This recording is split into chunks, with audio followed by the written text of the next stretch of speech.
Did you know that your baby is developing memory from as young as 2 or 3 weeks of age? A baby as young as 2 or 3 weeks will remember your smell.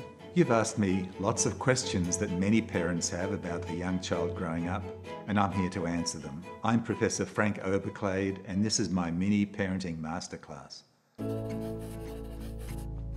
Babies don't know that the norm is to sleep at night time and be awake during the day. So they sleep in bursts of 3 or 4 hours usually, wake up to have a feed and then go back to sleep. As their brain develops, there are reasons for them not to sleep because there are things to be curious about. They're engaging with their world.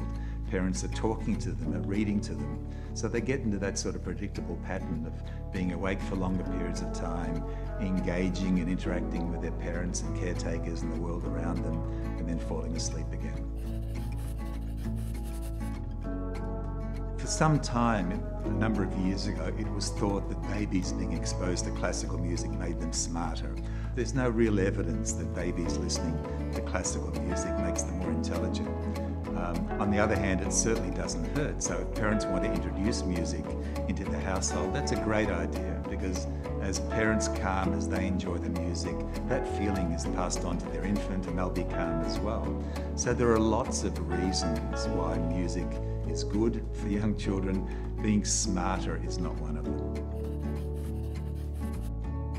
A baby will get all the nutritional needs they need from breast milk, and we say that it's really important for mothers to try to breastfeed. After that, that's when there's a danger period for some children in some countries where there's food insecurity, where the quality, the diversity isn't there, where there isn't enough food to put on the table. That can result in both cognitive stunting, that is, the child is delayed from a developmental point of view, but also from a physical point of view. There's pretty good research evidence now about the importance of touch in newborn babies, not just for human beings, but in fact all animal species. We talk sometimes about kangaroo care, about placing a newborn baby on the mother from a very early stage, and that's comforting for the child, it's calming for the mother. So for lots and lots of reasons, touch is extraordinarily important. Children are innately curious. They want to explore their environment. You know, everything's so new.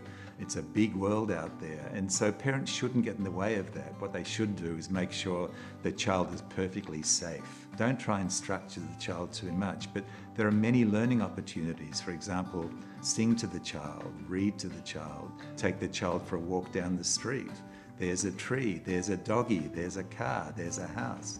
So there are lots of those things, but don't get in the way of the child because the children are naturally very curious.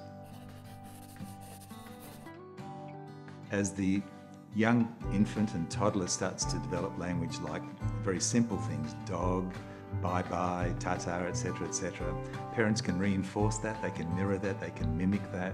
Young children love repetition, so to hear the same song again and again, to read the same book again and again, they'll start to see what the patterns of language are. So we encourage parents to talk to young children a lot, to sing to young children.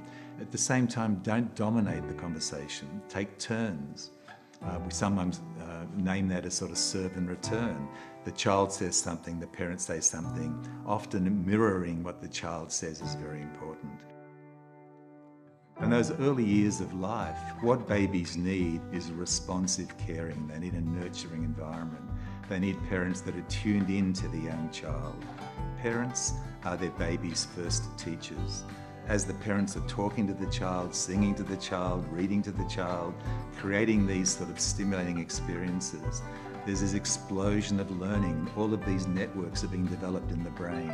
And those foundations of learning in those very early years are critical because they set the foundations for lifetime learning. If parents provide all of that, then the child's brain will grow and mature and fulfill all the potential that we want from all of our children.